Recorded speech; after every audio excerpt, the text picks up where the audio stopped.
RS medical store शाही बाज़ार कंधरा मां बाज़ार खां ॿाहिरि आहे त दवाऊं वठी सघो था। प्रोप्राइटर महेश कुमार रूपेजा ऐं शफ़ीक अहमद पल कंधरा। RS मेडिकल स्टोर शाही बाज़ार कंधरा। सखर मां रिपोर्ट करे रहियो आहे राशिद गुल कांधड़ो।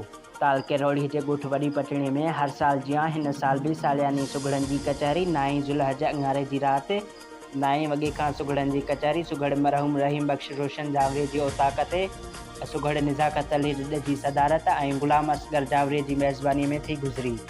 उन मौक़े ते आयल ख़ासि महिमाननि ऐं सुघड़नि खे सिंध जी सुखड़ी अजरक उॾाया विया ऐं सिंध जी सुखड़ी टोपी पाराई वई।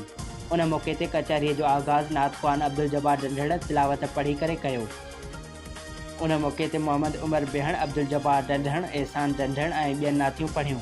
उन मौक़े ते सिंध जा नाले वारा सुघड़ मास्तर महेंद्रो जाफ़री, सुघड़ पठाण महर महरम उॾियण, उस्ताद गुलाम मोहम्मद मंगी, इमाम बख्श चौहान, गुलशन मलाह, अब्दुल गनी जलबाणी, हाकिम अली रिंद, मलंग Niyaz Ali Shambani, Khuda Bakhsh Jafri, Akhtar Abbas Jiskani, Abdul Razzaq Tunio, human rights unity foundation जो मरकज़ी चेयरमैन एडवोकेट इलाही बख्श मेतलो, शाइर GM कांधड़ो, शाइर ऐं सुघड़ रेस ज़ुल्फ़कार जावरी, ख़ासि महिमान professor Rahm Ali Ansari, union of journalist Rohri जो सदर अब्दुल जवाद अब्बासी, एडवोकेट गुलाम नबी चढ़ड़ ऐं ॿियनि में सहाफ़ी मोहम्मद सचल सोलंगी, सईद चनो, वकील ढंढण, उस्ताद मंज़ूर बिलड़ो, गुलाम असगर बेहण, उस्ताद इमाम बख्श चौहान, नादिर जावरी, राहिब शेख ऐं ॿिया कचहरी में शामिल थिया।